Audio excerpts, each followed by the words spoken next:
آج کے اس تجزیے میں ہم ایک ایسی زبردست اور عظیم ہستی کے بارے میں بات کرنے والے ہیں جن کی تاریخ دراصل ہماری اپنی تاریخ ہے۔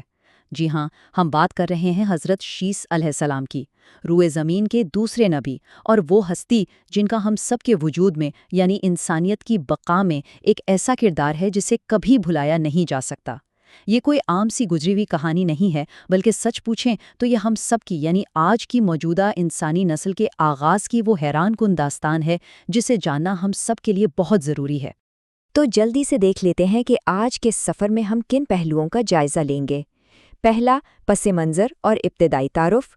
دوسرا، خانہ کعبہ کی دیکھ بھال۔ تیسرا، ان کا انسانیت کے دوسرے باپ کے طور پر کردار۔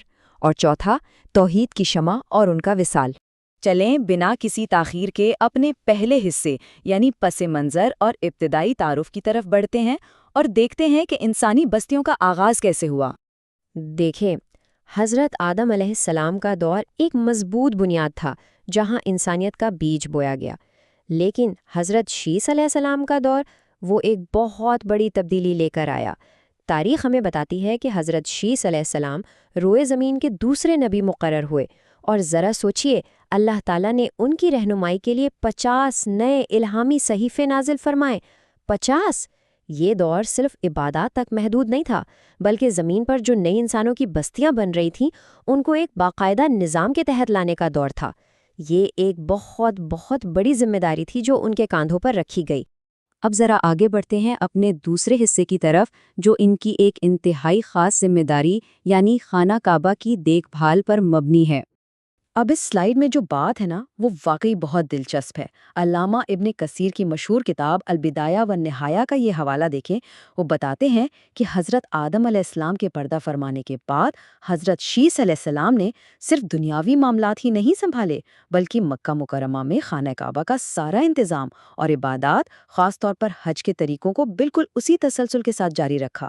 مطلب انہوں نے اس بات کو یقینی بنایا کہ زمین پر عبادت کا یہ عظیم مرکز اور اس کا نظام کسی بھی طرح متاثر نہ ہو۔ اس تمام تاریخی تسلسل کو دیکھتے ہوئے یہاں ایک لمحے کے لیے رکتے ہیں۔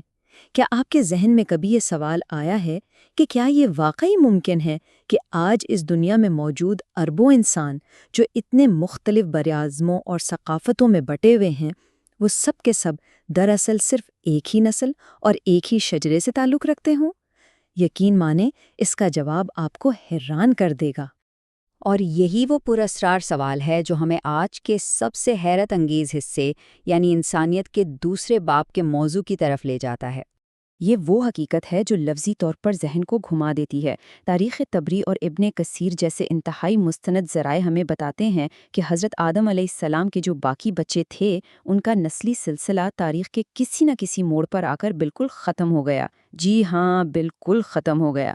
اس کا سیدھا سا مطلب یہ ہے کہ آج روئے زمین پر جتنے بھی انسان موجود ہیں، ہم اور آپ، ہمارا شجرہ نسب بلا واسطہ طور پر صرف اور صرف ایک ہی ہستی تک جاتا ہے، اور وہ ہیں حضرت شیس علیہ السلام۔ اور بالکل اسی لیے تاریخ میں انہیں ابو البشر الثانی یعنی انسانیت کا دوسرا باپ کہا جاتا ہے۔ اب ظاہر ہے یہ کوئی ایسا ہی عام سا لقب نہیں ہے جو بس عزت افزائی کے لیے دے دیا گیا ہو۔ دراصل یہ ایک ٹھوس 100% سچی تاریخی حقیقت ہے۔ ہم سب دراصل انہی کے خاندان کا حصہ ہیں۔ اس ایک بات نے انہیں محض ایک تاریخی شخصیت کے بجائے جدید انسانیت کا اصل حیاتیاتی مرکز بنا دیا ہے نا کمال کی بات؟ اب ہم ان کی مبارک اور طویل زندگی کے آخری باب یعنی توحید کی شمع اور وصال کی طرف چلتے ہیں۔ اگر ہم ان کی پوری زندگی کا نچوڑ نکالیں تو ان کا سب سے بڑا مشن کیا تھا؟ ان کا مقصد صرف نئی بستیاں بسانا نہیں تھا، بلکہ ان بستیوں میں توحید یعنی ایک اللہ کی عبادت کا پرچم بلند رکھنا تھا۔ انہوں نے اپنی ساری زندگی ان 50 الہامی صحیفوں کی تعلیمات پھیلانے میں گزار دی اور ان ابتدائی انسانوں کے درمیان ایک ایسا عدل اور انصاف کا نظام قائم کیا جس کی مثال نہیں ملتی۔ یہ در حقیقت ان عظیم نبوی ذمہ داریوں کی تکمیل تھیں جو ابتدا میں انہیں سونپی گئی تھیں۔